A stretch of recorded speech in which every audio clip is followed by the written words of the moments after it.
Welcome to another spot interview with President and Creative Director. What do you mean, yet another? Yet another. We've had quite a few of these now. So it's just another. It doesn't have to be yet another. You say yet another. She's certainly special. Implies that there have been quite a few. Another spot interview with Creative Director and President of Tumble Creek Press, Dani Dixon. So welcome to the show, Dani Dixon. Thank you very much for being with us. Thank you for the interview. We really want to talk to you about your site, about 13 and Escape to Outer Space. I noticed, and I'll just throw that out before you talk about it, that your site says you specifically look for works that have social commentary involved.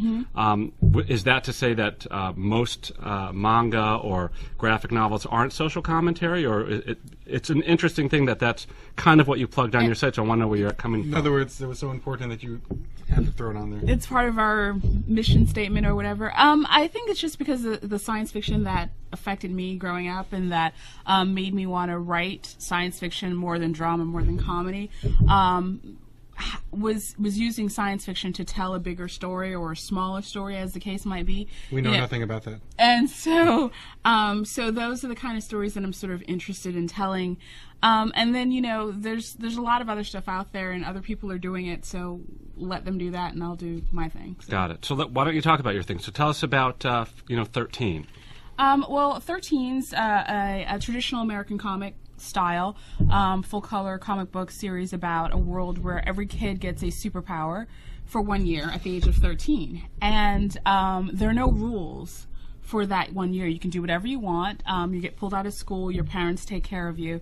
And but when you turn 14, you get a score based on how you live that year, and that score follows you for the rest of your life. Who gives you that score? It's based on a number of factors that society has agreed upon. But I mean, like, does the government do it? Does it? Church? No, it's not Big Brother. It's not Big Brother at all. There's proportions of it. So part of your score is going to be based on what your power is. Sorry about that. What your power is and how powerful and how well you use it. So if your power is the ability to turn things blue, they're not going to score you highly. However, if you could tumble the Empire State Building with your mind, they're going to be judging you a little bit harsher. if you can turn things blue and you can do everything from Cerulean to Navy, and you can do a battleship and a speck of rice, then your score will be good. It's how well you use the particular power you have. So it's not that certain powers are necessarily. Is it also how, if you used it responsibly, like if you painted the town red, so to speak? Yeah. Because that was your power. I just had to go with that pun. Yeah. Would that be marked down like you didn't control your power? Well, there's, like I said, there's how well you use your power. I mean, how much of a command you have of your power. Then there's an aspect of whether. In this society, it doesn't necessarily say you're naughty. It says whether you use it aggressively or non-aggressively. Got it. And then there's your academics, because these kids are still school age. They're 7th grade. And then how they interact with their family and their community. So all of these things. So your neighbor can not narc you out, but your neighbor can say, "Oh, he helped me get my groceries," and they can also say, "He destroyed my fence." And so it's everyone in the society is contributing to everyone's scores, so it balances everything out. So you can't have one person hate you and sort of ruin your score. So, but because of that, there's a fairness or meritocracy that can't even exist in our society. So no one gets to complain about their score, and that score will follow you to your dead in the ground. Why don't you tell us about your other book, Escape to Outer Space? What's the premise of this? It sounded quite fun when I read it.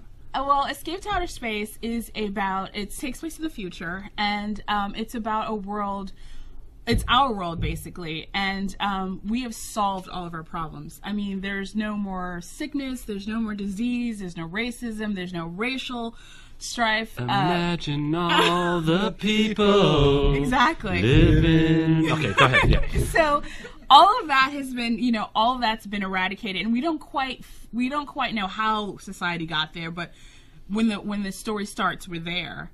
And so there's a group of people who are like bored out of their skulls. Yeah, they're bored out of their mind. They're like, and there's nothing left to discover. I mean, we've seen the oceans, we've seen everything. So this one guy says, let's go to outer space, which is an idea that's been thrown away a long time ago. It's as crazy as, to the people of Earth as some of the ideas. The circus.